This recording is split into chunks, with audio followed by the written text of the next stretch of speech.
I just saw a statistic that blew my mind. Apparently, the top 5 wealthiest people in America have a net worth of the bottom 50% of this country. That is utterly insane. So you're talking 5 people having the same amount of money as around 140, 150 million Americans. And we put up with that shit while the rest of us have, not all of us, but many of us have to worry about check to check, life, worrying about health insurance, worrying about, education, all of the things involved with just living. Stressed out, people drink because they're stressed out. That leads to all kinds of issues on its own. Like, it's horrible for all of us. We live shorter lives because of the stress that we're under, and it doesn't have to be that way. It has been shown over and over and over, when people have more money, they are in a better place emotionally. Now, there's a place where it's a diminishing return, of course. It's like that Professor G guy, I can't remember his name, real smart guy, bald guy with glasses, love the guy. But he talked about how, making the point that the difference between $5 and $10 million in someone's life versus the difference between, say, $40,000 and $70,000 in someone's life, like, it is a tremendous difference for someone to go from 40 to 70. But it doesn't really make a goddamn bit of difference if someone's got a net worth of 5 million and they make another 5 million.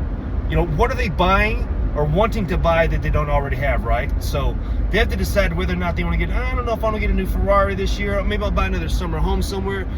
We're letting that happen while American citizens, and the thing I think about so often is veterans, people that have fought and gotten maimed and fucked up either physically or emotionally from the stuff they've done, because our government told them to go do it. And remember, soldiers don't make the rules.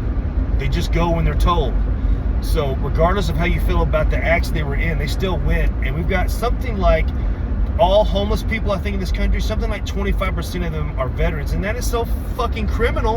And again, we have the money in this country. If we would just make the fuckers that have the money pay more tax, it's not going to put Elon Musk in the poorhouse. It's not going to put, any of the founders of Google on the street. But what does one person need with $100 billion or $400 billion? It's not necessary. Something needs to change, and I just wish America would focus on that instead of all the other bullshit that distracts us. Because I think that if we had a good leader that would come along, I don't know who, but someone could come along and explain these things and motivate people just to focus on that. Forget about everything else, just for like 2 election cycles. Let's just focus on the tax code, making it more fair. Let's make it where kids can go to school. Because, like, I know people that have gotten out of medical school that have debt of $250,000. We need doctors. And a lot of people don't go into medicine because, who wants to be saddled with $250,000 worth of debt as soon as you start working? That is utterly insane. We should encourage everyone that wants to be a doctor to be a doctor. That's one thing that fundamentally, improves all of our lives, is better healthcare. And yet we are dissuading people from going into those fields because of the insane level of debt they've got to tack on. And again, we do that while we allow people like Elon Musk and Oprah and all these other people to have more money than they can ever spend in 10 fucking lifetimes. And I don't know who's going to step up and make the difference and motivate people to focus on that shit. But literally just 2 election cycles honed in on that would change America in a way that we can't even begin to describe or imagine, I think. And I'm not talking about some sort of socialist utopia. I'm just talking about taxing people at the highest echelons more than they're getting taxed now.